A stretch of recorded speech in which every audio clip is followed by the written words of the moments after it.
Good morning you guys, it's Karen and I'm here today to talk about growth factor as an ingredient in skincare. Before I start the review, I do just want to give you a bit of background for me because I think it's relevant, but in case you don't want to hear my rambling intro, I will try and work out how to do that timestamp thing so that you can click to the beginning of the review. I mentioned in a previous video that I had a head start on knowledge for growth factors and stem cells, etc., but I didn't explain why. And it's going back 2 years when I was in the position of redundancy with my job in the hospital in medical research.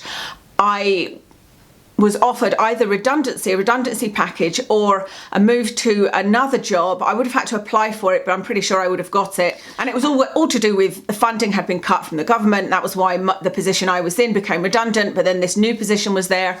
And the new position, my old position was Research Governance Manager, and the new position was, I can't remember the exact title, but something like Tissue Bank Manager. The jobs are at the same level. In my job as Research Governance Manager, I was already working as a Tissue Bank Coordinator, so I was already involved in the tissue banks. And as part of that process, we got some training on stem cells, and stem cells are what creates growth factors. So there was a lot of training there. I remember I went to a day of seminars, and to be honest with you, it was over my head. I remember sitting in the lecture theatre and taking notes and just being kind of in awe that I had the opportunity to gain all this knowledge, because I love anything medical. I always wanted to work in the medical industry, so to be there just felt amazing. But I was struggling to keep up, I have to say, because it was like deep into the science of it.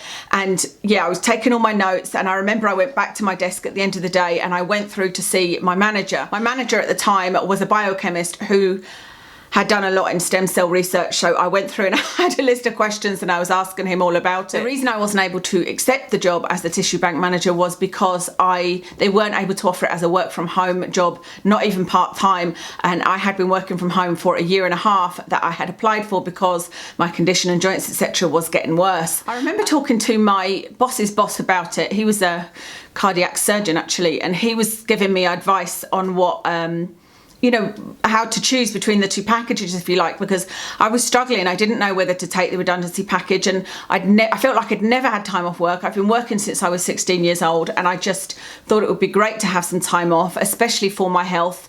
But at the same time, I loved my job, and the new job sounded really interesting. But he was saying that with the new job, the tissue bank job would be all encompassing. It wasn't going to be, I couldn't work from home. It would be full time and then some, it would be late meetings, early mornings, trips away. There would be a lot of involvement with it because it's there's a lot of regulations coming out for tissue banks, etc.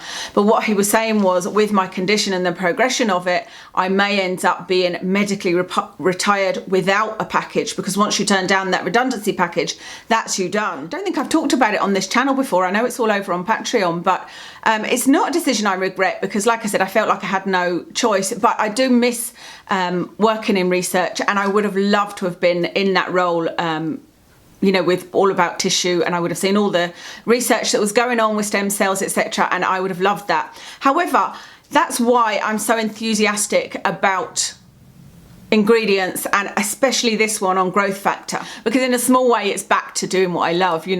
Anyway, all of that knowledge, all of the training courses I went on, etc., were of course in medical conditions, and it was never in skincare. I don't even remember there being anything in dermatology or anything related.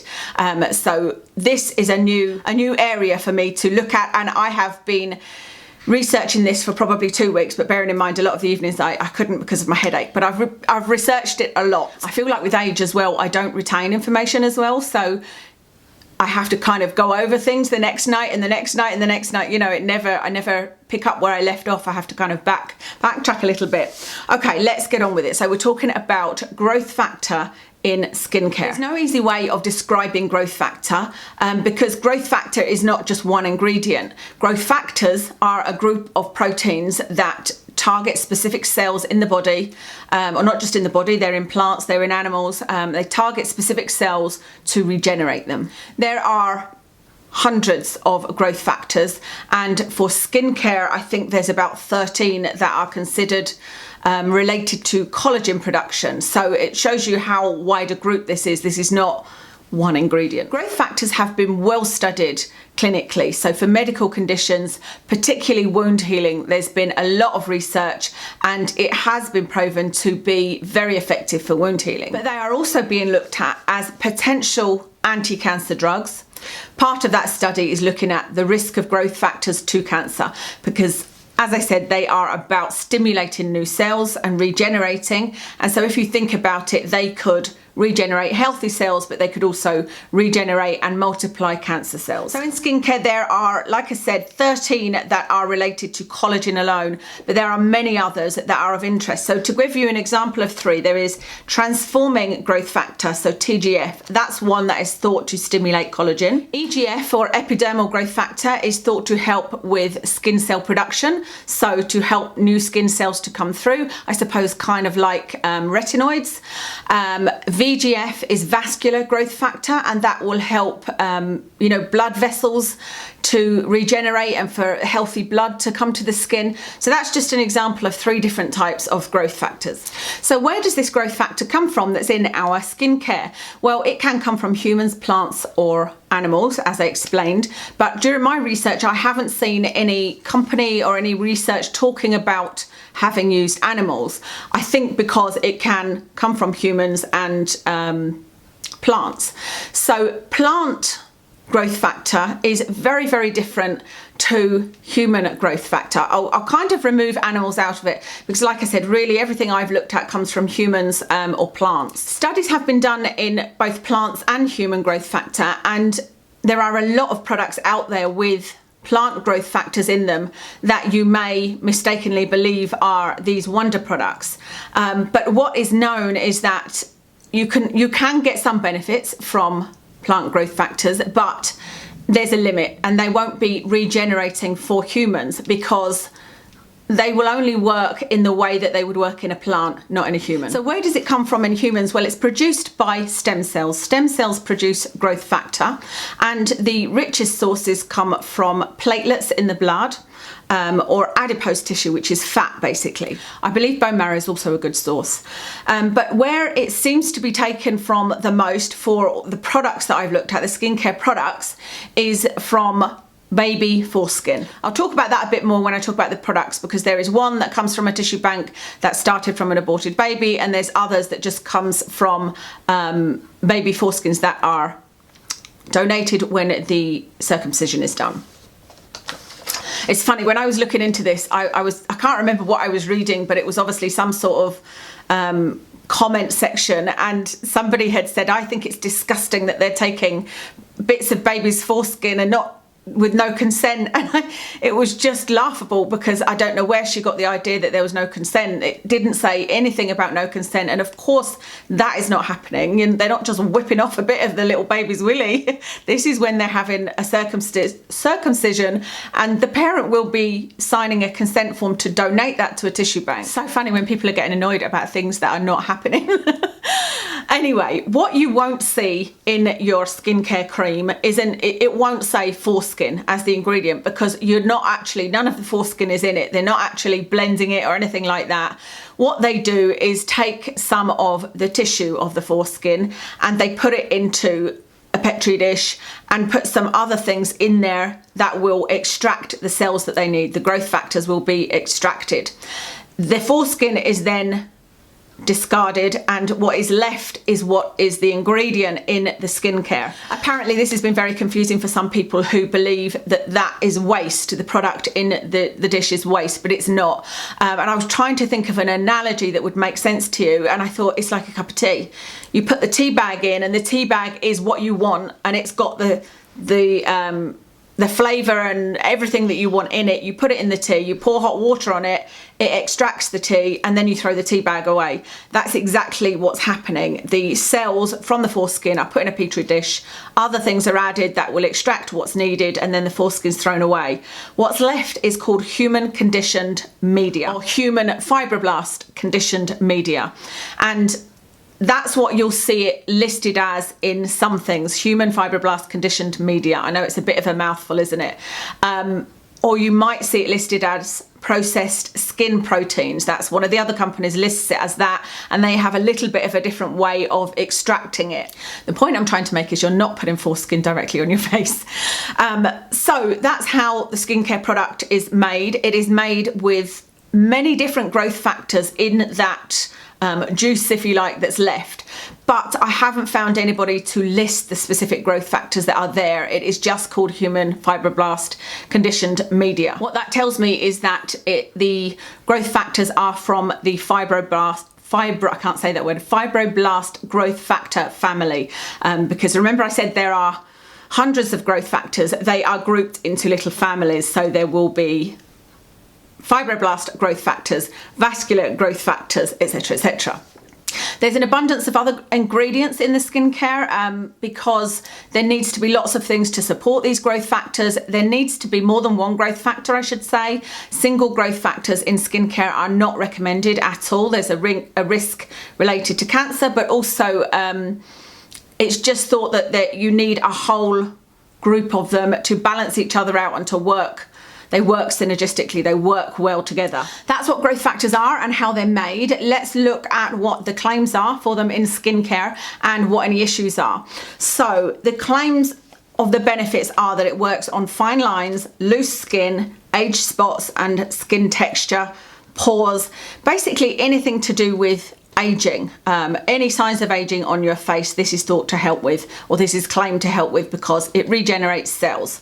The issue with it is that the molecules are large and therefore it's very difficult for them to penetrate the skin. Something interesting I read is that your skin would be best prepared for this by using a microneedle, by doing microneedling, but obviously you wouldn't do microneedling every day. Well, you might do a 0.20 or something like that, and that makes sense that it does open up the skin a little bit more so skincare can get deeper, make it a little bit easier for the molecules to get in.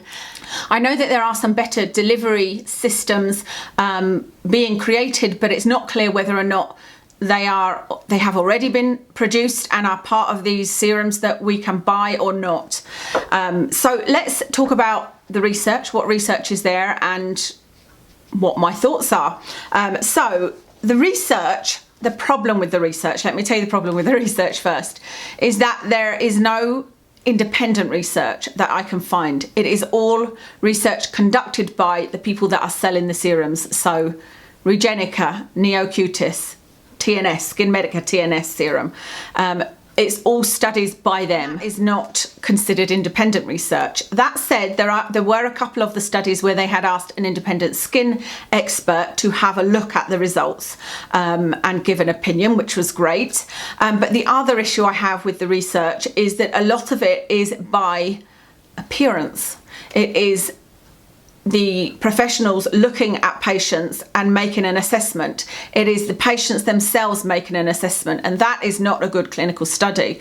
A good clinical study will not do it by photos. Actually, it will be by measurements such as cutometry, which is that there are ways of measuring things that have happened in the skin rather than just going on what your eyes show you, because we all know that that can be deceiving and photos don't tell the full story. There are some studies that have used more quantitative measures, but on a lot of occasions, the data doesn't match up with the observations.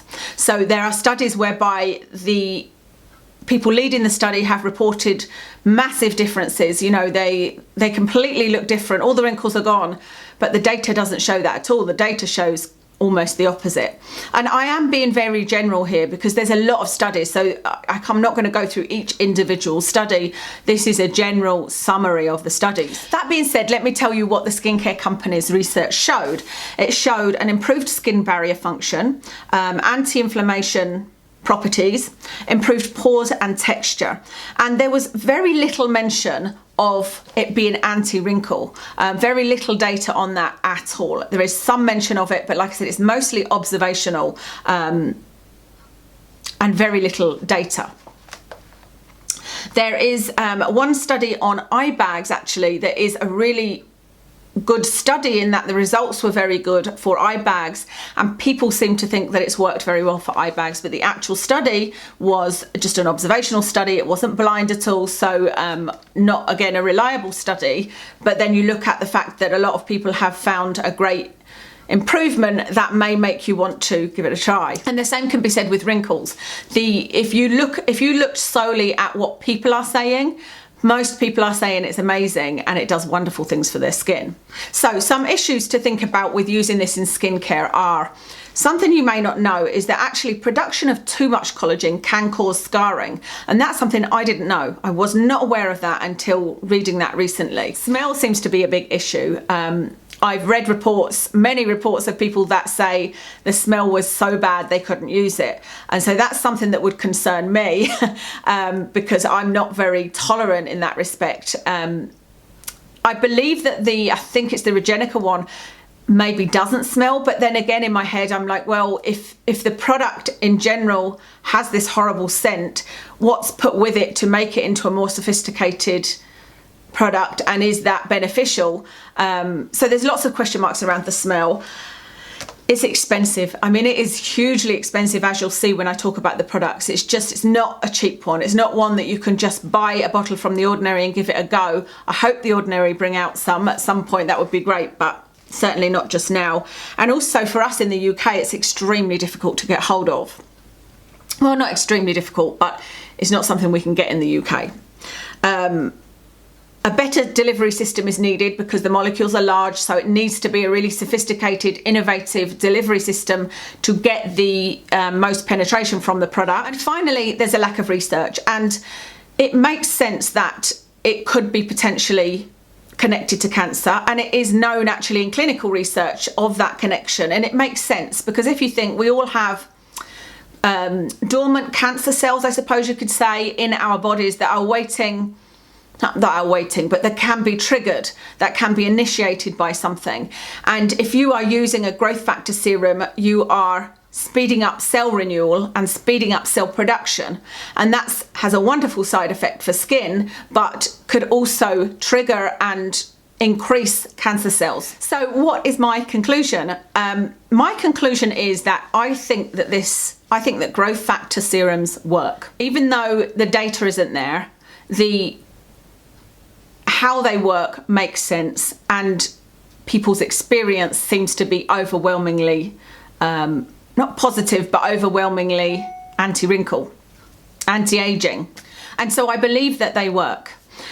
I also believe, though, that there is an element of risk there, because that also makes sense. And that is kind of the way of the world. I know that, for example, all the medications I take, for every medication I take, I have to weigh up the side effects and the benefit. And it's the same with, you know how they say there's no such thing as a get rich quick scheme because it's too good to be true.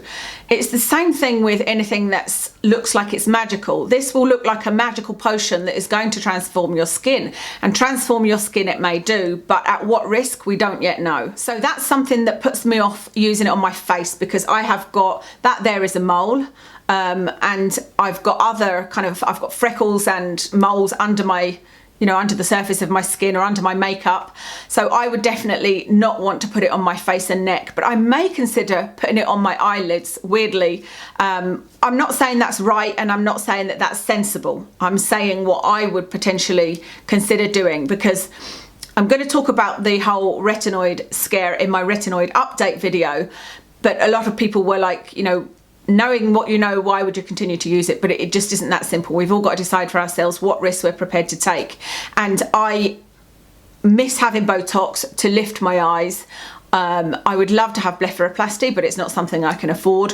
I would really feel a lot better about myself if I had less crepey eyes. That would be something that would make me feel great.